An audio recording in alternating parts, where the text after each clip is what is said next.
Amados irmãos, nós vamos continuar a ver o Evangelho de João, capítulo 3, a experiência de Nicodemos com o Senhor. Nós já vimos sobre a importância de nascer de novo e o princípio de que o que é nascido da carne é carne, o que é nascido do Espírito é Espírito.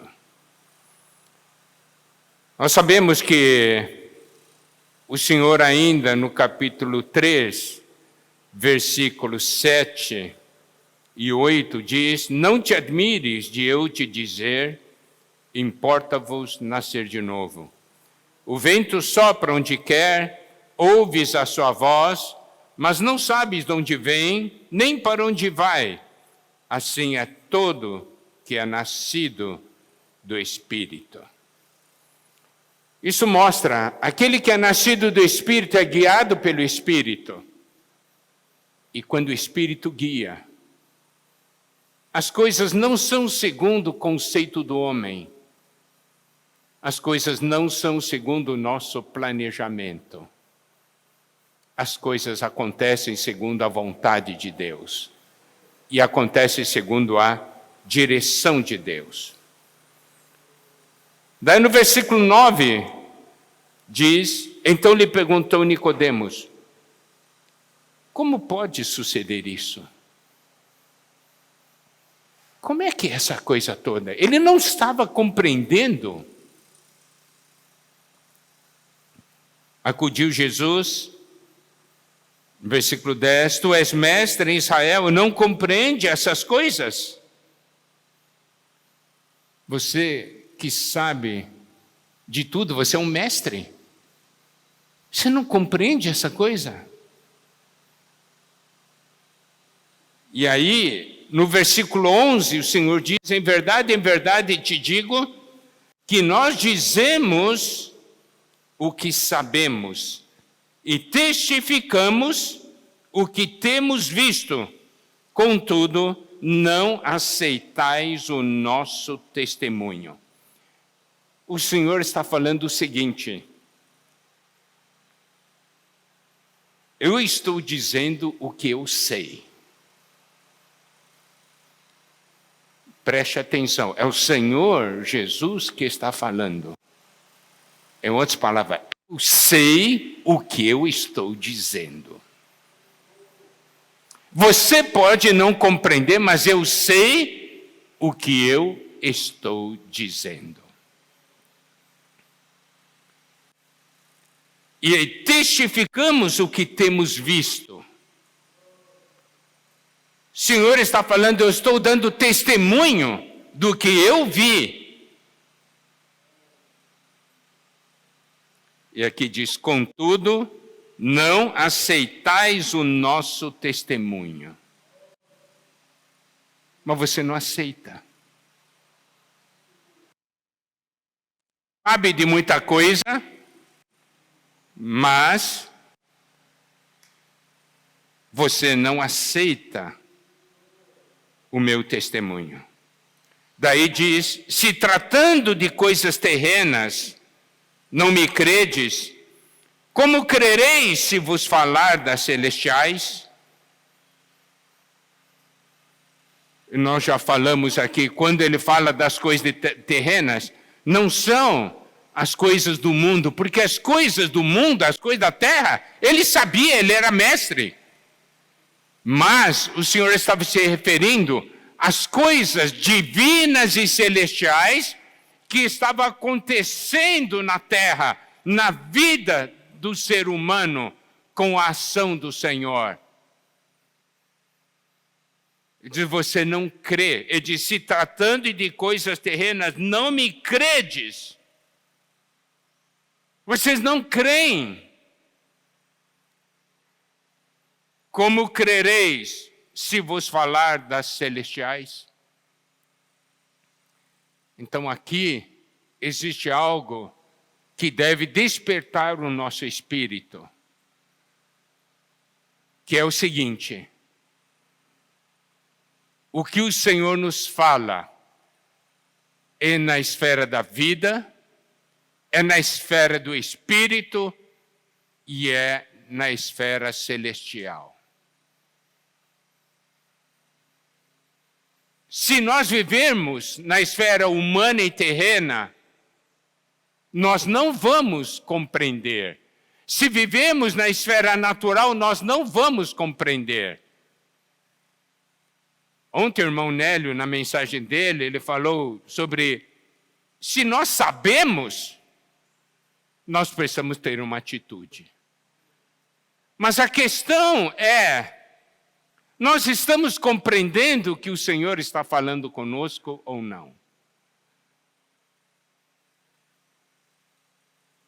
Gostaria de ler com os irmãos 1 Coríntios capítulo 2, versículos 9 e 10. Mas como está escrito, nem olhos viram, nem ouvidos ouviram, nem jamais penetrou em coração humano o que Deus tem preparado para aqueles que o amam. Aqui mostra que tem coisas que os olhos não conseguem ver, que os ouvidos não conseguem ouvir, tem coisas que não conseguem penetrar no coração humano. Mas o Senhor, no versículo 10 de 1 Coríntios 2, diz, mas Deus nos revelou pelo Espírito. Porque o Espírito a todas as coisas perscruta, até mesmo as profundezas de Deus. Amado irmão, amada irmã, o segredo é nós estarmos no Espírito. Deus nos revela pelo Espírito. Não são os nossos sentidos físicos que conseguem perceber, não é nossa capacidade humana, intelectual, que consegue perceber e compreender. Nicodemos, ele é considerado o top, o melhor do homem. Mas ele não conseguia compreender o que o Senhor estava falando para ele. E, amados irmãos, amadas irmãs, nós estamos conseguindo compreender ou não? Isso aqui é que nos deve despertar e falar, Senhor, nos revela pelo Espírito o que eu não consigo ver, o que eu não consigo ouvir e o meu coração não consegue receber.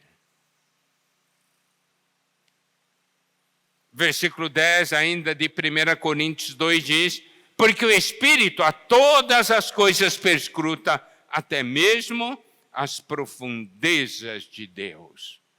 Isso quer dizer que o Espírito é capaz de revelar a nós tudo o que é ligado a Deus, até mesmo as profundezas de Deus.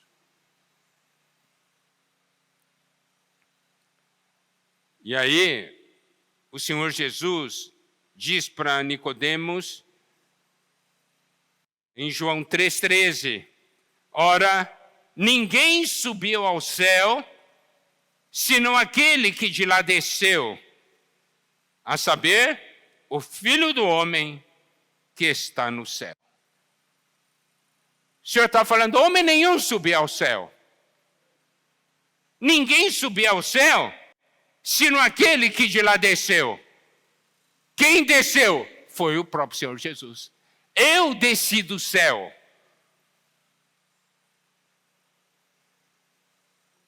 Daí ele diz, a saber, o Filho do Homem que está no céu.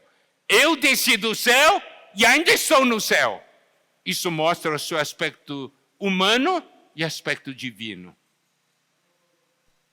No aspecto humano ele estava nessa terra, mas no aspecto divino ele ainda estava no céu. E somente quem está no céu é capaz de falar das coisas celestiais. Só quem está no Espírito é capaz de falar as coisas espirituais. Os irmãos compreendem?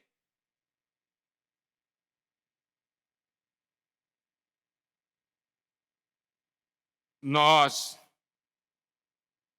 precisamos então ter esse coração diante do Senhor. Senhor, eu quero ver revela para mim, revela no meu espírito toda essa riqueza e toda essa realidade. Então o Senhor, porque Nicodemos não estava compreendendo nada, esse negócio de nascer de novo, né? Tem que nascer de novo para poder ver o reino, nascer da água do Espírito para entrar no reino. Como é que é? Como é que eu posso, sendo velho, nascer de novo? Que negócio é esse que nascido da carne é carne, nascido do Espírito é Espírito? E que o nascido do Espírito é como o vento, não sabe de onde vem, para onde vai.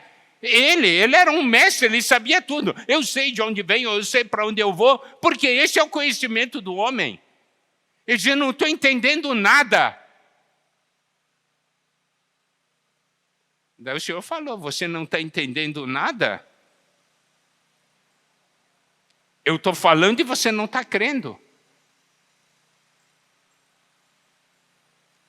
E aí o Senhor falou uma outra coisa para que ele pudesse entender. Está nos versículos 14 e 15 do Evangelho de João, capítulo 3. E do modo porque Moisés levantou a serpente no deserto, assim importa que o Filho do Homem seja levantado para que todo que nele crê tenha a vida eterna. Daí o Senhor contou a história da serpente de bronze. Diz assim como Moisés levantou a serpente de bronze, importa que o Filho do Homem seja levantado, para que todo que nele crê tenha vida eterna. Então o Senhor mudou a maneira de falar. Ele contou e se referiu ao que está em Números 21, versículos 4 a 9. Vamos ler então, tá? Números 21, versículos 4 a 9. Então partiram do Monte Or, pelo caminho do Mar Vermelho, a rodear a terra de Edom. Porém o povo se tornou impaciente no caminho. E o povo falou contra Deus e contra Moisés. Por que nos fizeste subir do Egito, para que morramos neste deserto, onde não há pão nem água, e a nossa alma tem fastio desse pão vil? Eu vou ler agora esse versículo 5, eu vou ler na versão King James atualizada.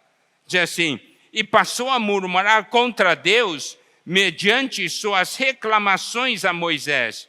E o povo se queixava, exclamando, por que nos fizeste subir do Egito para morrermos neste deserto? Pois não há nem pão nem água, estamos enfastiados deste alimento miserável. Olha só como é que o povo estava falando. Então o Senhor, versículo 6, então o Senhor mandou entre o povo serpentes abrasadoras que mordiam o povo, e morreram muitos do povo de Israel. Daí o versículo 7 diz, veio o povo a Moisés e disse, havemos pecado, porque temos falado contra o Senhor e contra ti. Ora ao Senhor, que tire de nós as serpentes.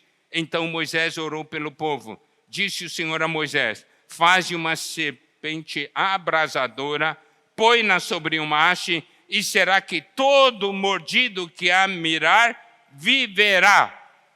Fez Moisés uma serpente de bronze e o pôs sobre uma haste. Sendo alguém mordido por alguma serpente, se olhava para a de bronze, sarava. O Senhor Jesus falou para Nicodemos que assim como aquela serpente de bronze foi levantada por Moisés, ele, o Filho do Homem, seria levantado para que todo que nele cresce tivesse a vida eterna. Então ele estava agora falando de uma outra maneira para Nicodemos. Vamos ver em detalhes o que aconteceu com o povo. Em Números 21, 4 diz que o povo se tornou impaciente no caminho. Você já se tornou alguma vez impaciente no caminho? Estou aqui, parece que não dá em nada. Na minha vida, tudo errado. Você já pensou assim alguma vez? E aqui diz, e o povo falou contra Deus e contra Moisés. A King James atualizada diz, passou a murmurar contra Deus mediante suas reclamações a Moisés. Reclamando.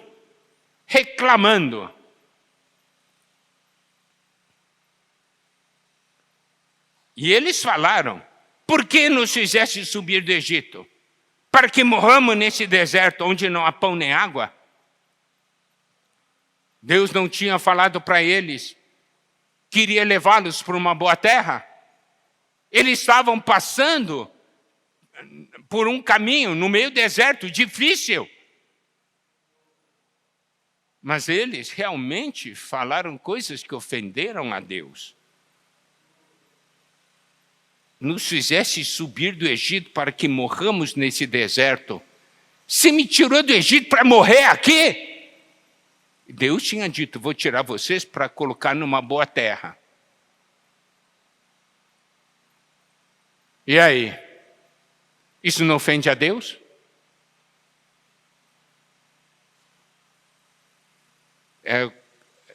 Tem pessoas que no meio da dificuldade dizem, Deus, você quer me matar? Deus quer salvar. Como Deus quer matar? Eu gostaria de falar uma coisa, amados irmãos. Precisamos ter temor e tremor diante de Deus nosso falar. E aí, Deus tinha dado pão para eles, o maná. E ele diz que a alma deles estava enfastiado. Diz que quer vomitar isso aí. Esse alimento miserável.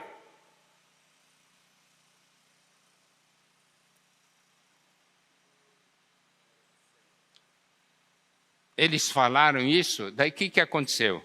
Versículo 6. Então o Senhor mandou entre o povo serpentes abrasadoras que mordiam o povo e morreram muitos do povo de Israel. Quando você lê esse versículo 6, você acha que o Senhor é cruel, o Senhor é vingativo, né? Deus mandou serpentes para morder o povo? O que é isso? Eu quero que os irmãos compreendam esse versículo de uma maneira adequada, tá? Olha só, Deuteronômio 8, versículos 14 a 16. Eu quero que vocês compreendam esse versículo de Deuteronômio, daí nós vamos aplicar a essa porção de números.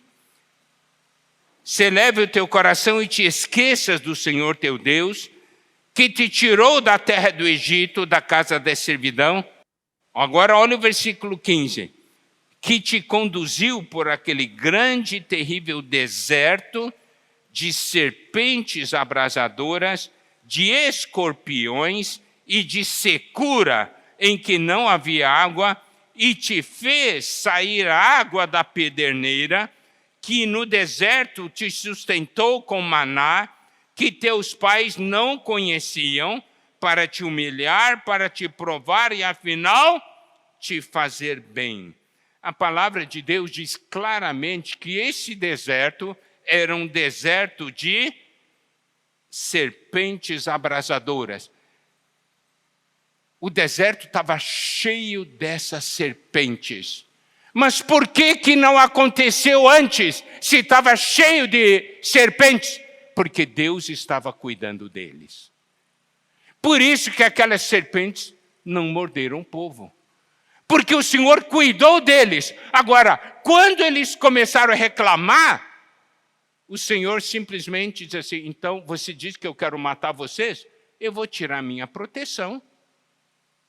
E essas serpentes apareceram e morderam. Os irmãos compreendem? Porque o coração de Deus não é, eu vou mandar a serpente para castigar. Não é isso aí. Ah, você diz que eu quero te matar? Então eu vou tirar o meu cuidado sobre você.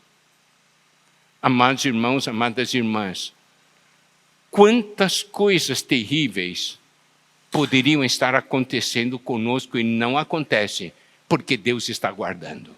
Existe ou não gratidão em nossos corações? Ah, você quer me matar? O Senhor, tá bom, então vou tirar a minha mão, então você vai ver tudo que vai acontecer.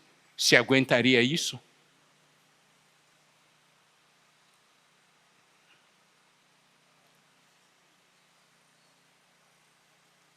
E aí, o Senhor tirou a sua proteção, vieram as serpentes, morderam e o povo começou a morrer.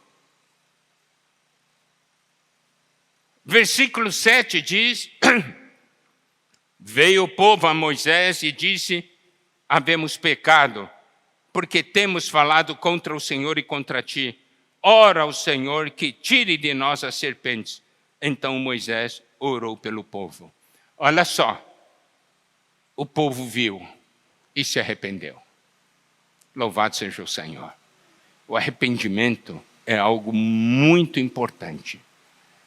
Daí ele disse, havemos pecado, temos falado contra o Senhor e contra ti. Ora ao Senhor que tire de nós as serpentes. Moisés não disse assim: vocês falaram mal de mim, agora que se virem, tá? Não quero nem mais saber de vocês. Ele orou por aqueles que estavam falando contra ele.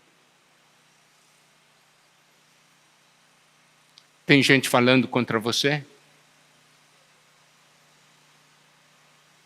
Qual é a sua atitude? Que se vire. Ou você ora.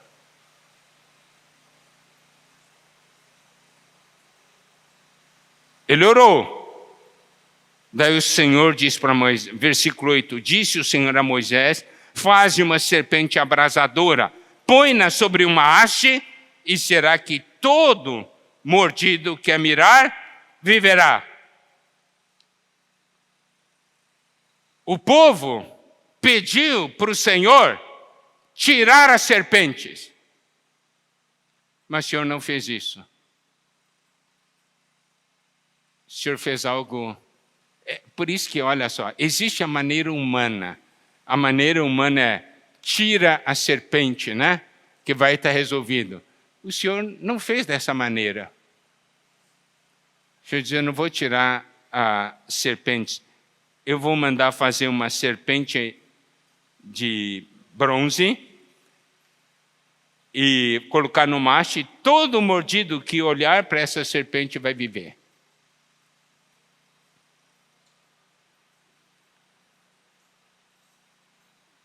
Olha só, por quê? Porque Deus queria que o povo aprendesse uma lição espiritual. Primeiro, o porquê o povo murmurou? Porque o povo não estava olhando para o Senhor. Estava olhando para as dificuldades. Se lembra, na conferência nós falamos sobre isso, né? Não olhar para os problemas, mas olhar para o autor e consumador da fé. O Senhor sabia, se tirar o problema, você não olha mais para ele.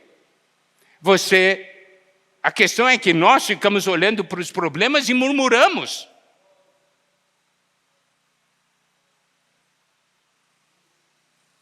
O Senhor deixou, assim, a serpente ainda vai continuar por aí, mas eu vou dar para vocês a cura. Não é? Essa é a cura que vem de Deus. É olhar para o Senhor. A serpente pode picar, mas tem que olhar para o Senhor, daí vai viver, não é?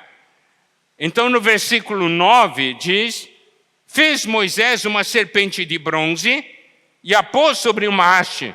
Sendo alguém mordido por alguma serpente, se olhava para a de bronze, sarava. E o Senhor Jesus se comparou a essa serpente. Bronze significa julgamento.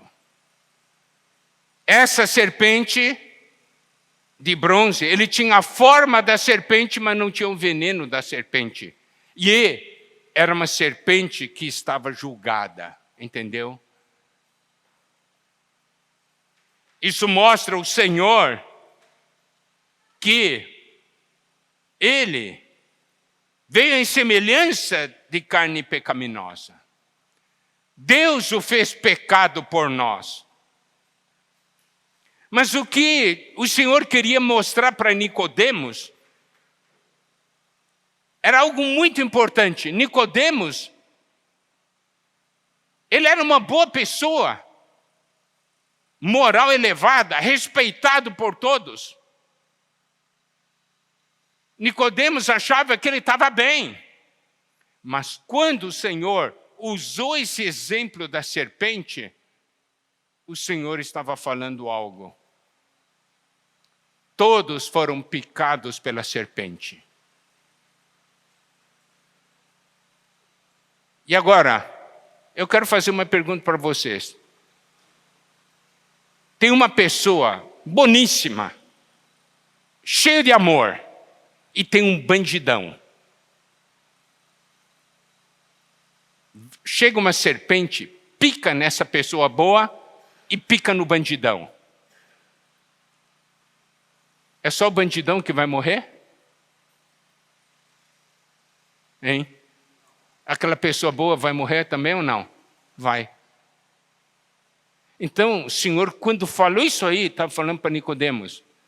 Nicodemos, você pode ser espetacular, nota 10, mas você não sabe que você foi picado pela serpente. Vai morrer. E quantas vezes nós somos picados e achamos que está tudo bem porque nós somos pessoas boas?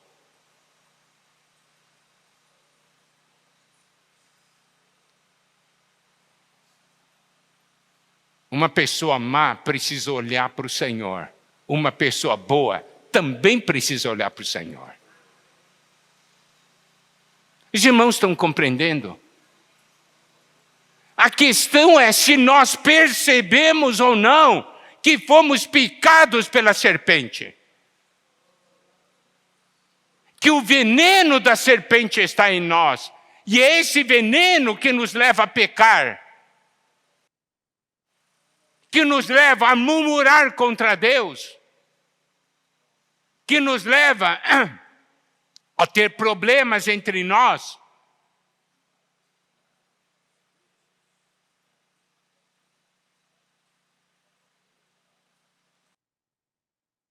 Agora, o Senhor falou. Vou ser levantado. Eu vou ser levantado. Quem crê em mim vai ganhar vida eterna. Não é pelas boas obras, não é pelo seu comportamento. A questão é que precisa crer em mim.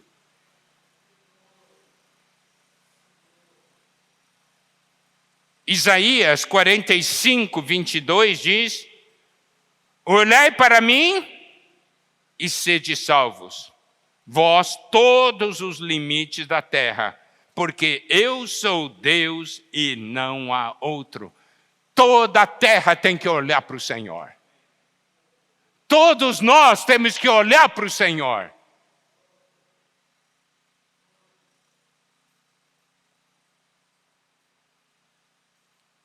Agora, o que nós também precisamos perceber é que, então, não interessa se a pessoa é boa ou má, foi picado, precisa olhar para o Senhor. Todos nós precisamos. E nós precisamos crer nessa palavra com simplicidade. É só olhar para o Senhor, vai ser salvo? É isso aí mesmo. É só crer no Senhor e será salvo. Então, quem olhar para si mesmo, olhar para a ferida, não vai ser salvo. Tem que olhar para o Senhor.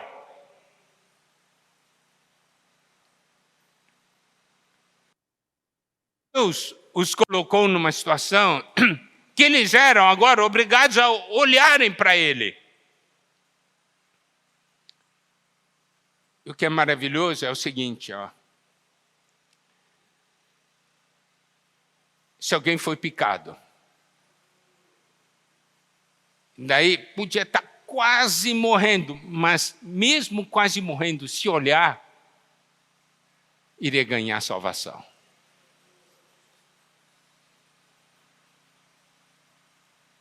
Então, a pessoa está ali quase morrendo, seus olhos mal e mal podem abrir, mas abrir uma frechinha assim e olhar, vai ser salvo.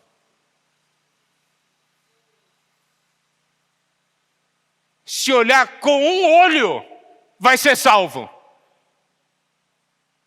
Os irmãos compreendem?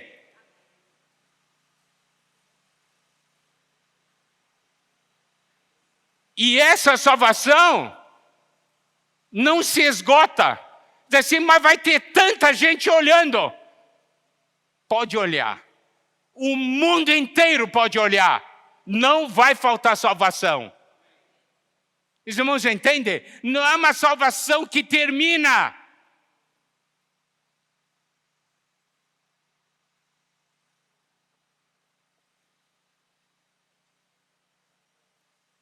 Por isso, não vamos ser enganados por Satanás. O grande problema é que nós ficamos olhando para as nossas fraquezas, ao invés de olhar para o Senhor. Olharmos para nossas falhas.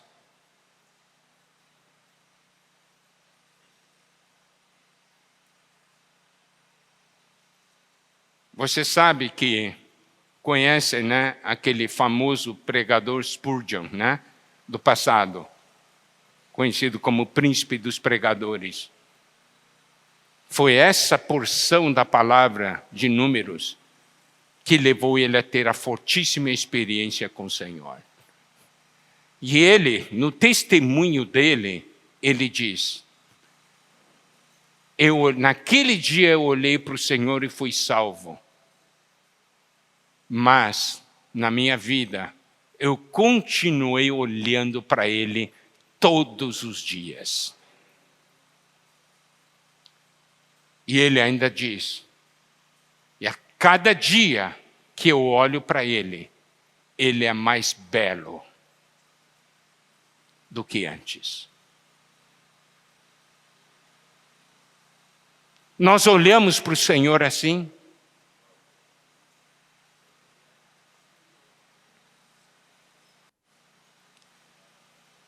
Então, essa questão do Senhor se comparar à serpente de bronze é algo importante. Vamos ver, Romanos 8,3. Romanos 8,3, na versão Nova Almeida atualizada. Porque aquilo que a lei não podia fazer por causa da fraqueza da carne, isso Deus fez enviando o seu próprio Filho, em semelhança de carne pecaminosa, e no que diz respeito ao pecado. Assim Deus condenou o pecado na carne. Esse versículo diz que Cristo foi feito à semelhança da carne do pecado, né? Da carne pecaminosa. 2 Coríntios 5, 21. Aquele que não conheceu o pecado, ele o fez pecado por nós, para que nele fôssemos feitos justiça de Deus. Ele foi feito pecado por nós. Então os irmãos compreendem o que é essa serpente de bronze, né?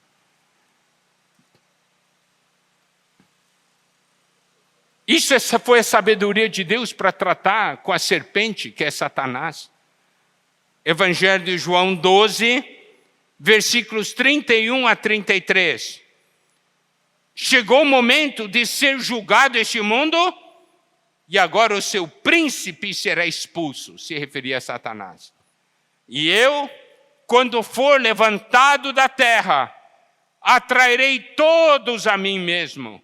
Isso dizia, significando de que gênero de morte estava para morrer.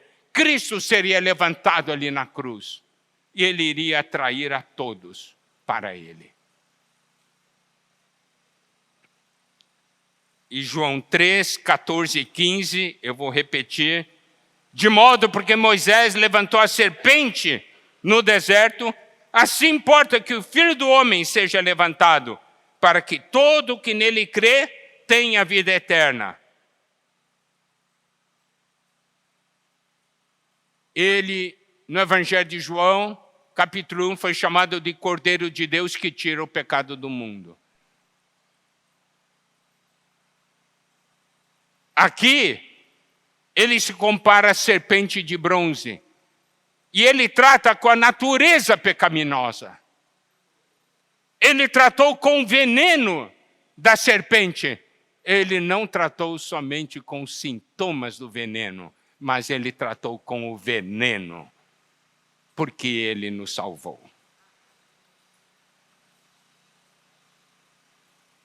E aí, nós vamos por uma porção muito conhecida, que é João 3,16. Porque Deus amou ao mundo de tal maneira que deu seu Filho unigênito, para que todo que nele crê não pereça, mas tenha a vida eterna. 17. Porquanto Deus enviou o seu Filho ao mundo, não para que julgasse o mundo, mas para que o mundo fosse salvo por ele. Quem nele crê, não é julgado. O que não crê, já está julgado, porquanto não crê no nome do unigênito Filho de Deus. Que nos mostra o amor de Deus por nós. E desse amor nós nunca podemos nos esquecer. Aqui diz que nos amou de tal maneira que deu seu Filho unigênito, para que todo que nele crê não pereça, mas tenha vida eterna. Isso mostra o amor de Deus. Nós nunca podemos esquecer desse amor de Deus. Nunca. E nós não precisamos ter medo de nos achegarmos ao Senhor. Porque Ele não veio para julgar, mas Ele veio para salvar.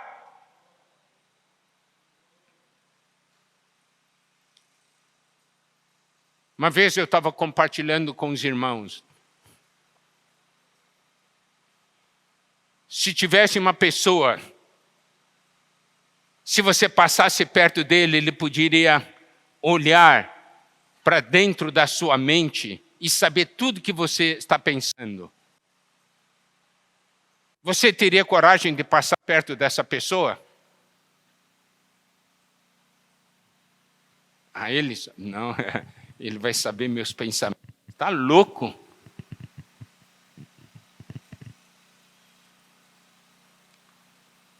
Mas o Senhor sabe, não sabe?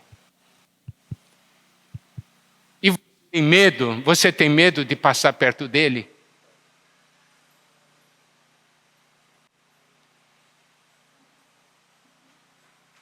Preste atenção. Se você encará-lo como um juiz cruel, você iria passar longe do Senhor. Mas a Bíblia diz que ele não veio para julgar, ele veio para salvar. Isso quer dizer o quê? Que você tem que ir correndo para perto dele, porque ele é capaz de ver tudo que está dentro de você e limpá-lo totalmente. Entendeu? Não é olhar para você para condená-lo, mas olhar para você para salvá-lo. Isso quer dizer o quê? Ele conhece. Senhor, você conhece minhas dores. Você conhece meus conflitos. Você conhece a minha tristeza.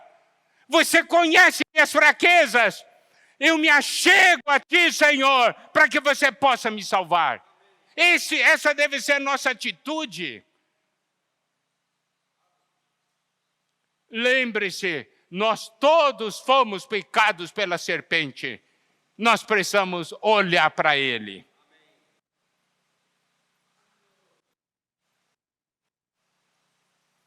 João 3,16 diz que Deus amou o mundo. Efésios 5,25, segunda parte diz, Cristo amou a igreja e a si mesmo se entregou por ela. Então, e tem mais, Gálatas 2:20. Já não sou eu quem vive, mas Cristo vive em mim. E esse viver que agora tenho na carne, vivo pela fé no Filho de Deus, olha aqui, que me amou e a si mesmo se entregou por mim. Nós podemos ver 3 centros de amor nesses versículos. O mundo, eu estava no mundo, ele me amou. Hoje eu estou na igreja, ele me ama. Porque ele ama a igreja. E aí diz que Filho de Deus que me amou e a si mesmo se entregou por mim. Ele ama o meu ser, ele ama a igreja e ama a mim. Então recebo tripla bênção. Certo? E o Senhor diz, quem nele crê não é julgado, mas o que não crê já está julgado, porquanto não crê no nome do unigênito Filho de Deus. Isso quer dizer o quê? Nós já estamos condenados, somos todos picados, já estamos todos julgados. Todos sentenciados à morte já.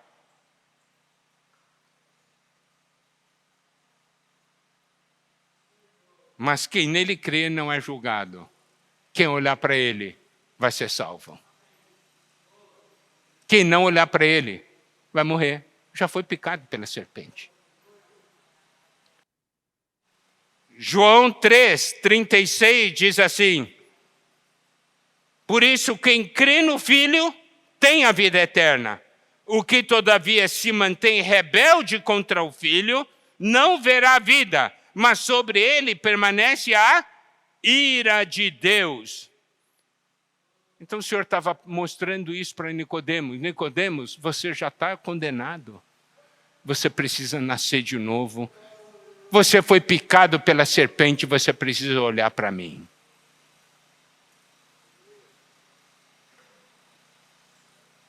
E toda essa salvação vem pelo crer, tá? Eu quero mostrar como o Evangelho de João é enfático nisso, principalmente no capítulo 3. João 3,15. Para que todo que nele crê tenha vida eterna. João 3,16. Para que todo que nele crê não pereça, mas tenha vida eterna. João 3,18. Quem nele crê não é julgado. João 3,36. Por isso, quem crê no Filho, tem vida eterna.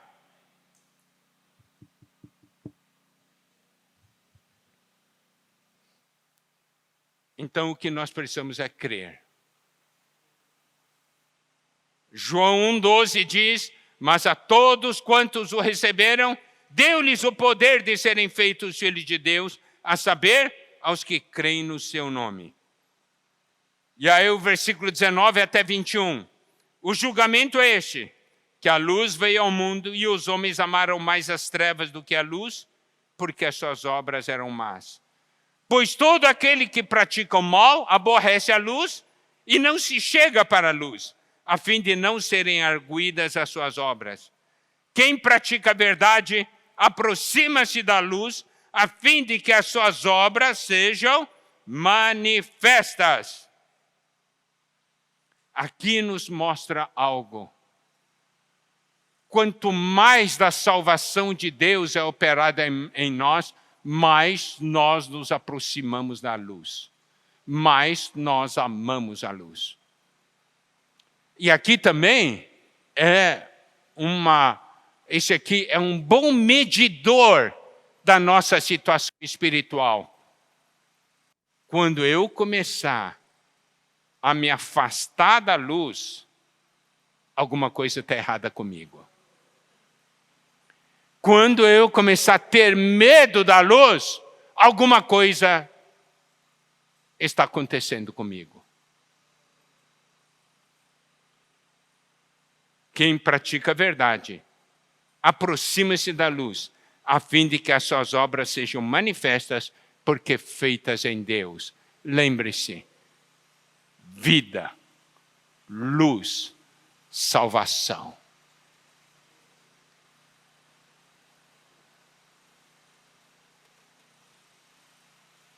O Senhor falou tudo isso para Nicodemos. E também o Senhor está falando conosco. Nós conhecemos essa porção da palavra, e conhecemos muito bem. Mas existem algumas realidades espirituais que precisam ser reveladas a nós. E isso vai mudar nossas vidas. Amém? Que o Senhor possa nos abençoar.